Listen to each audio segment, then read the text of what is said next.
What is up, guys? It's DJ Rick Webb, and welcome to the, I don't know how many Q&As we've done so far, but the number's gonna appear right here. Yeah, we've done that many Q&As now. Like always, I ask for questions on Instagram and Snapchat. I've been leaning more towards Snapchat lately. You guys really like Snapchat, and I do too. Like I said in my case build, Snapchat is like my life. So, here's my Snapchat. We're gonna start there.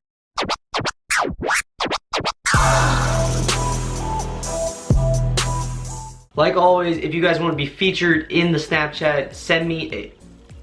Like always, if you guys want to be featured in the Q&A session, just send me a video on Snapchat and I will feature it here. The first question comes from Sean McGuffrey, and he asked me, do you ever think you will ever have your own production company? Yes, after I get out of college, I'm probably going to take an engineering job, and it's probably not going to be in Ohio. It's probably going to be somewhere out of state.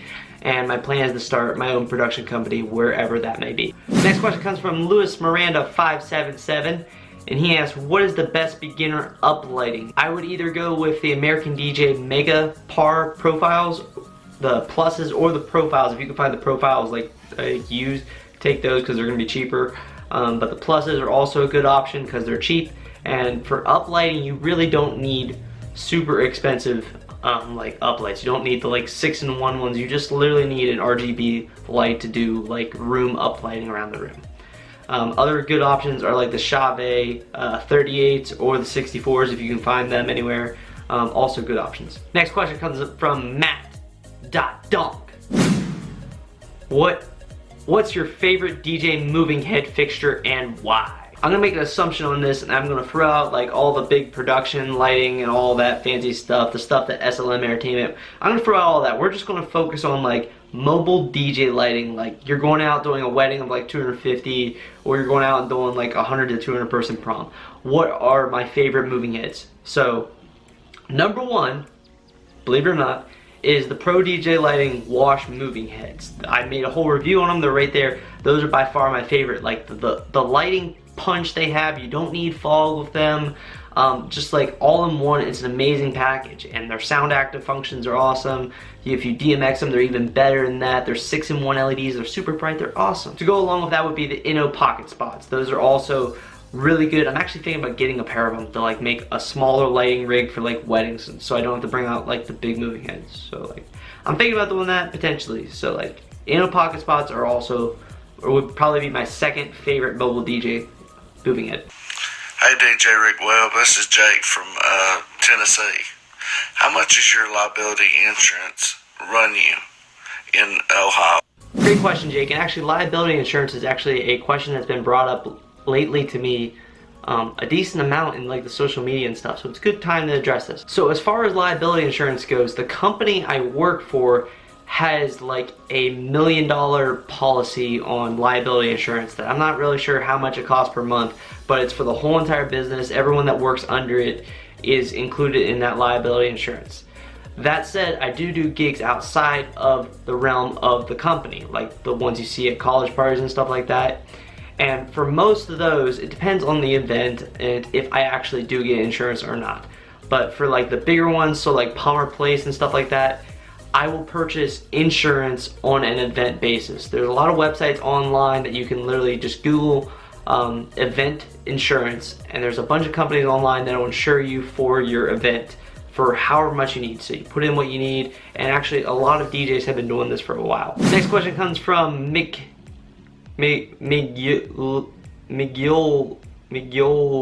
Rivas. What's up, Rick? I want to tell you. Thanks. Yeah, everyone seemed to love the case build. What do I think of DJ bullying? This guy saw a time lapse a guy put up. It was like a 16-year-old. He put up a time lapse of his set, and apparently people were really hosing him on, I'm assuming, the internet about his gig. What is my advice to it as well? As far as DJ bullying goes, I strongly disagree with it. Now, that said, if that person that is being like, that is getting bullied is also like a very cocky person and acts like they know everything, a little bullying doesn't hurt to knock them down a few steps. But for majority of people, like the 90% of us out there, the younger beginners out there that are posting up on like social media, asking for tips and stuff on like idea sharing sites, like I mentioned, the Facebook page, I believe it's like kind of our right as the upper people to give tips to them. And if it's like they're posting up their setup to get reviewed and stuff.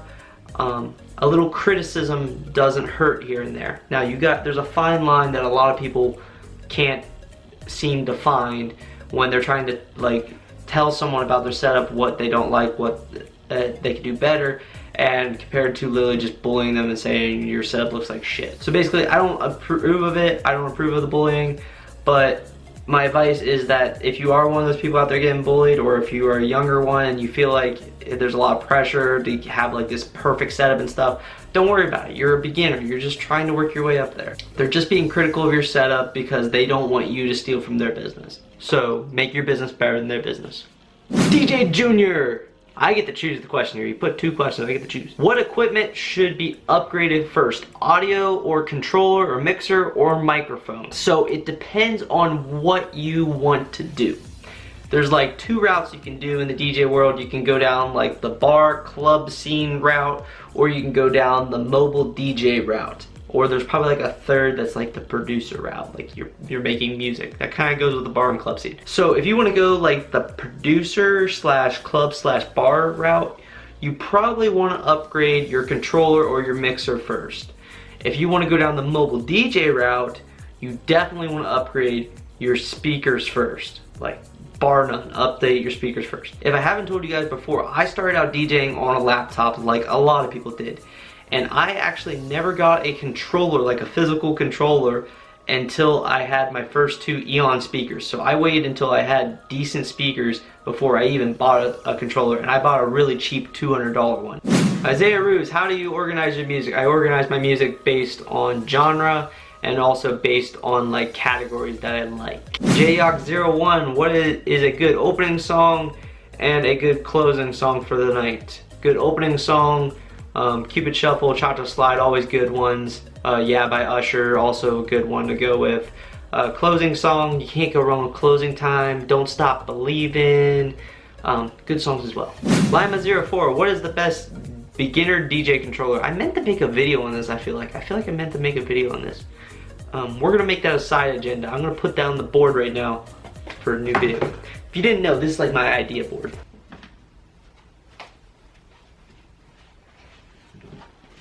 Alright, it's on the board. I'll have that video out in like 2 weeks to a month. That's about the same, right? Like two weeks to 3 months. DJ Carry 127. How do you find virtual DJ from Serato DJ? Was it worth the change? I didn't actually change over. As far as mixing goes, I do believe personally that it's a lot easier and a lot more fluent to do mixing on Serato versus Virtual DJ. That said, Virtual DJ has better auto mixing and stuff for like mobile DJ gigs and stuff compared to Serato DJ. Really, I would love to have a hybrid of the 2 of them. It's kind of what I'm doing now with the side laptop if you've seen the last gigs. So was it worth the change? Yes and no. Where'd you learn to hone your skills on the tables? Did you learn how to scratch a long time ago? And does having a large variety of music genres in your head allow you to be able to scratch and mix? Great question, DJ J-Book. I learned my skills from the word that's like the greatest word in the industry. Practice, practice, practice, practice, practice, practice. And also watching a few other DJs that I knew, just watching and observing how they were doing things, and through some tutorials online. As for your second question, having a large music selection, I personally do believe it helps you think differently in the head when you have a lot more genres available to think about. You have a lot more knowledge of different genres. It helps a lot, especially in the wedding scene where like your night can go from having 80s and 90s music to like current rap and hip hop, and then back to country, and then 2000s hip. So it can literally just do this. I've literally had weddings where it went like a roller coaster between like all different kinds of genres throughout the night, and it worked out beautiful. Flea RJ, how do you pick your music for a set or for a freestyle set? Also, where do you find your music? Big fan from Belgium. I've answered plenty of times where I get my music. I get them from DJ pools. As far as picking music for a set, I try my best to have some sort of audience or idea of what my audience is going to be, because that's where I think I have a very good talent in being able to read a crowd and judge the genre slash age group and find the according music that they want to dance to. Moving on to our next question here. It's from Darren831. Do you go to music festivals, and if so, what DJs do you like to watch? I have not been to a music festival yet. Believe it or not, I have not been to a music festival yet. Probably mostly because I'm really busy all the time and I try to stay busy. And I DJ as much as I can. But I really do want to, in the next year, get to at least go to like maybe 2 or 3 music festivals. George Barraza, Mackie Thumps, 15s or 12s? 12s if you're using subs, 15s if you're not. Hey Rick Webb, my name's Nick from NW Entertainment out of upstate New York. My question to you is, what is your opinion on column array systems like the L ones? Because I personally hate them. Great question, Nick, and actually I agree 100% with you. I also hate the column array systems such as the L ones. They are so overpriced for what they can actually do sound reproduction wise. That said though, companies like RCF that are making like the Evox series, those those systems that they're making are actually fairly impressive from what the reviews and some of my buddies that have heard them before have been saying online. I really want to get my hands on a pair of them and test them out and see for myself how great they sound, but a lot of people are in love with that system. I don't know, personally I have my doubts on them, but they have really good reviews. Alright, that's all the questions we have from Snapchat. We're going to move on into Instagram. Link to my Instagram right here. I'm going to start off with the DMs you guys send me. You guys hit me up in the DMs on Instagram. Simon McKay. What is your best ideas for making your setup look clean for a cheap price? This is some of the easiest things you can do right here. Gaffing tape or like Gorilla Tape like I use, and electrical tape.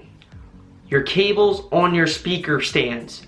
Do not wrap them around the speaker stand. Run them straight down the back and tape them to them. That way, when you look at it from the front, all you see is the pole and the cord goes behind it. I've done this in all my gig logs if you guys look.